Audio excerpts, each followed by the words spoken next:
Je voudrais vous souhaiter très simplement, au nom du Parti socialiste, en mon nom propre, tous nos vœux pour 2010. Il est vrai que 2009 a été une année assez rude pour les médias, souvent critiquée, souvent remise en cause par ceux qui nous gouvernent. Une presse pourtant forte, libre, indépendante, critique est indispensable pour notre démocratie. Puisse être 2010 une année propice aux libertés dans les médias et à des contre-pouvoirs efficaces. Je crois que nous pouvons le souhaiter ensemble. J'en forme le vœu, même si je ne le cache pas, j'ai comme vous un certain nombre d'inquiétudes. Et je voudrais dire simplement, notamment aux journalistes de RFI, que nous les soutenons pour agir et défendre le rayonnement de l'information de la France partout dans le monde.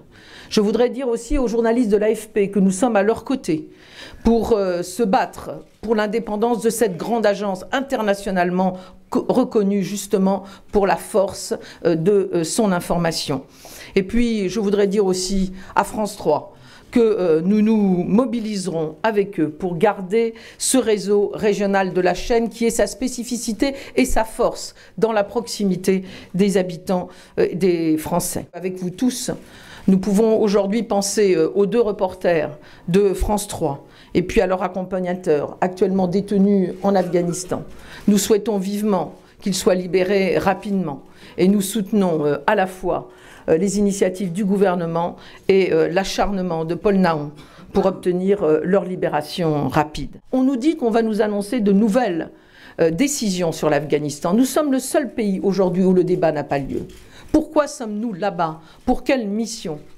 Veut-on véritablement aider ce pays et les habitants pour avoir une administration, un pouvoir politique non corrompu, démocratique, pour pouvoir vivre tout simplement? Ce thème de la burqa, qui sert aujourd'hui de chiffon rouge pour stigmatiser et pour diviser, ne doit pas nous leurrer. Nous avons pris une position très claire. Nous condamnons avec la plus grande force la burqa. C'est une atteinte non seulement à la dignité des femmes, c'est une atteinte au rapport à l'autre. Quand on ne montre pas son visage, on ne montre pas son identité, on n'accepte pas le rapport à l'autre, ce n'est pas possible dans une société. Mais nous demandons au gouvernement d'utiliser tous les moyens que donne déjà le droit, et il y a une jurisprudence assez abondante du Conseil d'État, pour pouvoir empêcher que la burqa existe en France. Les discriminations, maintenant, ça suffit, il faut agir. Et aussi, dès aujourd'hui, le groupe socialiste de l'Assemblée nationale déposera une proposition de loi sur le droit de vote des étrangers aux élections locales. Le président de la République avait dit qu'il y était favorable. Eh bien, qu'il la fasse voter, qu'il la fasse voter. Nous dirons que c'est une loi portée par l'ensemble de la République française. Nous ne sommes pas chatouilleux sur cela. Et ce serait un beau signe à donner après ces 6 mois calamiteux où on a essayé de nous expliquer que les immigrés étaient la cause de tous nos maux. Nous ferons cette rénovation profonde. Nous la ferons d'abord avec le non-cumul, les primaires ouvertes, la parité, et aussi en inventant de nouvelles manières d'informer et de militer. Nous lançons aujourd'hui simultanément notre nouveau site internet, notre nouvel hebdo et notre nouveau réseau social, la COPOL. Nous allons poursuivre le travail de fond, car ce qu'il nous faut, c'est porter un projet ensemble. L'union et les projets communs pour la gauche dans les mois à venir, nous allons y mettre toutes nos forces. Une phrase qui dans le fond pourrait être pour nous une citation qui éclaire notre année 2010 et qui résume assez bien ce que nous pensons nous, mais qui est dit par Albert Camus.